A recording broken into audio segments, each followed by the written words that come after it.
खबरें शामिल करें शोबिस की दुनिया से। हालिया दिनों में भारतीय सियासत में मुख्तलिफ सियासी शख्सियात के गिर सोशल मीडिया पर क्या सराहियां और तंजिया पोस्ट गिरदिश करने लगी। इसी दौरान एक मीम पेज ने कंगना रनावत से मंसूब एक जाली बयान शेयर किया, जिसमें दावा किया गया कि अगर राहुल गांधी भारतीय जनता पार्टी में शामिल हो जाएं तो कंगना उनसे शादी के लिए तैयार हैं। ये फर्जी पोस्ट देखते सोशल मीडिया पर प्लेटफॉर्म्स पर वायरल हो गई और बाज़ भारतीय मीडिया हलकों में भी इसे हकीकत के तौर पर पेश किया जाने लगा। खबर के फैलने पर कंगना रनावत ने फौरी रद्द-ए-अमल देते हुए अपनी इंस्टाग्राम स्टोरी पर इस पोस्ट का स्क्रीनशॉट शेयर किया और शदीद बरहमी का इजहार किया।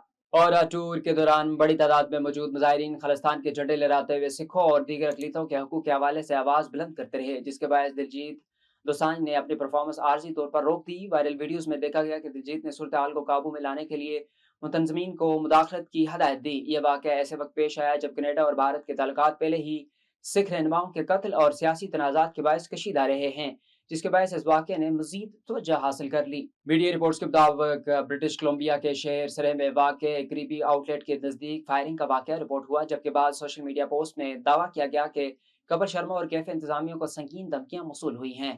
बाज़ गैर मुसद्दक़ा रिपोर्ट्स में इस मामले को मुबैना तौर पर लानस बिश्नोई गैंग से जोड़ा जा रहा है, ताहम अब तक इन दावों की आज़ादाना तस्दीक नहीं आई। रिपोर्ट्स के मुताबिक धमकी आमेज पैगामात में कपिल शर्मा को खबरदार किया गया कि अगर उन्होंने मखसूस हदायत पर अमल न किया तो इन्हें संगीन नताइज का सामना करना पड़ सकता है। ताहल हुकाम या कपिल शर्मा की जानिब से इस मामले पर कोई बाज़ाब्ता बयान जारी नहीं किया गया।